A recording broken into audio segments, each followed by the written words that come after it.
सुवेंदू अधिकारी पश्चिम बंगालचे मुख्यमंत्री होणार आहेत। भाजपचे नेते अमित शहा यांनी त्यांच्या नावावरती शिक्कामोर्तब केलंय। मात्र याच सुवेंदू यांचे पीए चंद्रनाथ रथ यांना 2 दिवसांपूर्वी संपवण्यात आलं।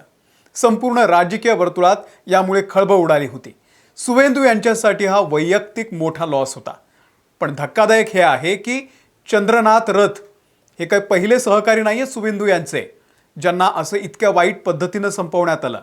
थोडं मागे गेलात तर जी माहिती मिळाली ती फार आश्चर्यचकित करणारी आणि धक्कादायक आहे की चंद्रनाथ रथ यांच्या आधी सुवेंदू यांचे 3 सहकारी असे संपवण्यात आले। चंद्रनाथ रथ यांचा 4था क्रमांक आहे। सुवेंदू हे आजच्या घडीला बंगाल भाजपचा चेहरा आहेत। त्यांची बंगालच्या मुख्यमंत्रीपदी निवड झालेली आहे। लवकरच ते मुख्यमंत्रीपदाची शपथ घेतील आणि त्यानंतर राज्याची कायदा सुव्यवस्था राखण्याची जबाबदारी त्यांच्यावरती असेल। अशा परिस्थितीमध्ये सुवेंदू यांचे राईट हँड असलेल्या चंद्रनाथ रथ यांना न्याय मिळेल का? ज्या सुपारीबाजांनी त्यांना संपवलं त्यांना कठोरात कठोर शिक्षा होईल का हे लवकरच कळेल। पण त्याआधीचे 3 सहकारी कोण होते, त्यांच्यासोबत नेमकं काय झालं हे जरा सविस्तर या व्हिडिओमधून समजून घेऊयात। सोबतच ममता बॅनर्जी यांच्या या अभेद्य गडाला भेदणारे सुवेंदू अधिकारी यांचा राजकीय प्रवास देखील या व्हिडिओमधून जाणून घेऊयात। नमस्कार, मी अमोल किन्होळकर, आपण पाहत आहात महाराष्ट्र टाइम्स ऑनलाइन। पश्चिम बंगाल जिथे निवडणुका म्हणजे युद्धापेक्षा कमी नसतात, या युद्धभूमीवरती अनेक दशकं डाव्यांची सत्ता होती, ज्याला ममता बॅनर्जी यांनी परिवर्तनाच्या लाटेमध्ये उखडून फेकलं। पण काळ बदलला। ममतांच्या त्याच तृणमूल काँग्रेसला टीएमसी त्यांच्याच बालेकिल्ल्यामध्ये आव्हान देणारा एक चेहरा समोर आला, तो म्हणजे सुवेंदू अधिकारी। ज्या नेत्यानं ममतांना मुख्यमंत्री बनवण्यामध्ये मोलाचा वाटा उचलला, त्याच नेत्यानं 2021 मध्ये ममता बॅनर्जींना त्यांच्याच नंदीग्राम मतदारसंघामध्ये पराभूत करून इतिहास घडवला। सुवेंदू अधिकारी केवळ एक नाव नाहीये, तर ते बंगालमध्ये भाजपसाठी जायंट किलर ठरलेत। सुवेंदू अधिकारी यांचा जन्म 15 डिसेंबर 1970 रोजी पूर्व मेदिनीपूर जिल्ह्यातल्या करकुली गावामध्ये झाला। त्यांचे वडील शिशिर अधिकारी हे बंगालच्या राजकारणातील एक दिग्गज नाव, माजी केंद्रीय मंत्री। राजकारण त्यांच्या रक्तातच होतं।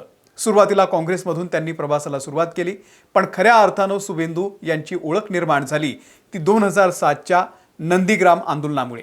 2007 साल नंदीग्राममध्ये जमिनीच्या अधिग्रहणाच्या विरुद्ध शेतकरी पेटून उठले होते। ममता बॅनर्जी या आंदोलनाचा चेहरा होत्या, पण ग्राउंड लेवलवरती हे आंदोलन जिवंत ठेवणारा सेनापती होते सुवेंदू अधिकारी। भूमी उच्छेद प्रतिरोध कमिटीच्या माध्यमामधून त्यांनी डाव्या आघाडीच्या सत्तेला हादरे दिले। 2009 मध्ये त्यांनी तामलुक लोकसभा मतदारसंघामधून विजय मिळवून संसदेमध्ये प्रवेश केला। 2011 मध्ये जेव्हा ममता बॅनर्जी मुख्यमंत्री झाल्या, तेव्हा सुवेंदू अधिकारी हे त्यांच्या मंत्रिमंडळातील सर्वात पॉवरफुल मंत्री बनले आणि टीएमसीचे यूथ आयकॉन बनले। परिवहन, पाटबंधारे अशा महत्त्वाच्या खात्यांचा कारभार सांभाळताना त्यांनी आपल्या कामाचा ठसा उमटवला। पण राजकारणामध्ये समीकरणं कायम बदलत असतात। 2014 नंतर टीएमसी मध्ये अभिषेक बॅनर्जी, जे ममता बॅनर्जी यांचे पुतणे आहेत, त्यांचा प्रभाव वाढू लागला। सुवेंदू अधिकारी यांना पक्षातून बाजूला सारलं जात असल्याची भावना निर्माण झाली।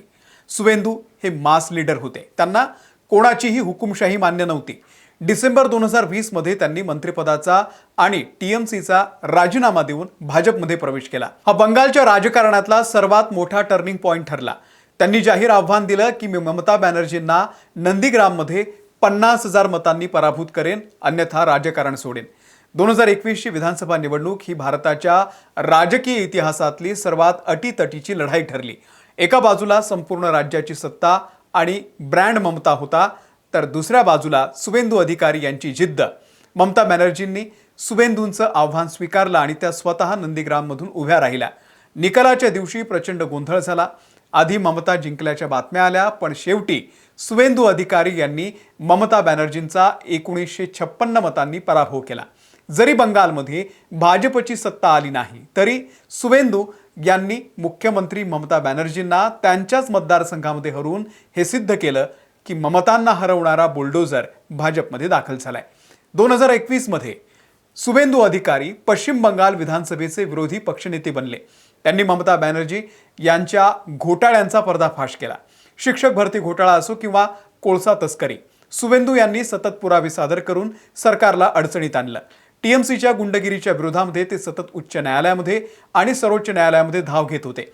बंगालच्या कानाकोपऱ्यामध्ये जाऊन भाजपचा पाया मजबूत करण्याचं काम त्यांनी अहोरात्र केलं. संदेश खाली सारख्या विषयामध्ये त्यांनी ज्या प्रकारे आवाज उठवला त्यामुळे ममता सरकारला बॅकफूटवरती जावं लागलं. शुभेंदू अधिकारी यांच्यामुळेच भाजप बंगालमध्ये मुख्य विरोधी पक्ष म्हणून पाय घट्ट रोवून उभा राहिला आणि या वर्षीच्या निवडणुकीमध्ये शुभेंदू यांनी ममतांच्या गडाला कायमचा सुरुंग लावला. 207 जागांवरती भाजपनं मोठा विजय मिळवला. पण याच दरम्यान निकालानंतर बंगाल पेटलं. शुभेंदू अधिकारी यांचे स्वीय सहाय्यक पीए चंद्रनाथ रथ यांना 6 मे रोजी कोलकात्याजवळच्या मध्यमग्राममध्ये संपवण्यात आलं. चंद्रनाथ रथ हे भारतीय हवाई दलाचे म्हणजे इंडियन एअर फोर्सचे माजी कर्मचारी होते. 2021 सालापासून शुभेंदू अधिकारी आणि त्यांचे अत्यंत विश्वासू सहकारी म्हणून ते ओळखले जात होते. भवानीपूर विधानसभा मतदारसंघामध्ये ममता बॅनर्जी यांच्या विरुद्धच्या निवडणुकीमध्ये त्यांनीही महत्त्वाची भूमिका बजावलेली होती. शुभेंदू यांच्यासाठी हा पर्सनल लॉस होता. विशेष म्हणजे चंद्रनाथ रथ यांच्या आधी देखील त्यांच्या 3 सहकाऱ्यांना असं संपवण्यात आलं. पहिले होते प्रदीप झा. हे शुभेंदू अधिकारी यांचे माजी पीए आणि राजकीय सचिव होते. त्यांचा मृत्यू संशयास्पद होता, परंतु त्यांचा नेमका मृत्यू कशामुळे झाला हे समजू शकलं नाही. 3 ऑगस्ट 2013 रोजी प्रदीप झा कोलकात्याच्या स्ट्रँड रोडवरती बेशुद्धावस्थेत आढळले होते. रुग्णालयामध्ये त्यांना नेलं असताना त्यांना मृत घोषित करण्यात आलं. शुभेंदू अधिकारी यांनी त्यावेळी संशय व्यक्त केला होता की हा घातपात आहे. आता दुसरे होते शुभव्रत चक्रवर्ती. ऑक्टोबर 2018 मधली ही घटना आहे. शुभव्रत चक्रवर्ती हे शुभेंदू अधिकारी यांचे बॉडीगार्ड होते. 13 ऑक्टोबर 2018 रोजी पूर्व मेदिनीपूरमधल्या कांथी भागामध्ये शुभेंदू अधिकारी यांच्या निवासस्थानाच्या समोरच शुभव्रत चक्रवर्ती हे मृतावस्थेमध्ये आढळलेले होते. तिसरे होते पुलक लाहिरी. हे शुभेंदू अधिकारी यांचे अत्यंत विश्वासू सहकारी आणि त्यांच्या राजकीय यंत्रणेमधील महत्त्वाचा दुवा मानले जात होते. ते प्रामुख्यानं शुभेंदू अधिकारी यांच्या मतदारसंघातील जनसंपर्क आणि संघटनात्मक कामामध्ये सक्रिय होते. पुलक लाहिरी यांचा मृत्यू 2021 मध्ये झाला होता. त्यांचा मृत्यू नैसर्गिक की अपघाती याबाबत सुरुवातीला संदिग्धता होती. पुलक लाहिरी यांचा मृत्यू अशा वेळी झाला जेव्हा शुभेंदू अधिकारी यांनी तृणमूल काँग्रेस सोडून भाजपमध्ये प्रवेश केला होता.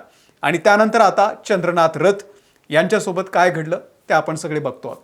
शुभेंदू अधिकारी यांचे विरोधक आणि समर्थकांमधील वादामध्ये त्यांच्या जवळच्या व्यक्तींचं एकामागून एक होणारे मृत्यू, त्यांचं सोडून जाणं हा चिंतेचा विषय बनलेला आहे.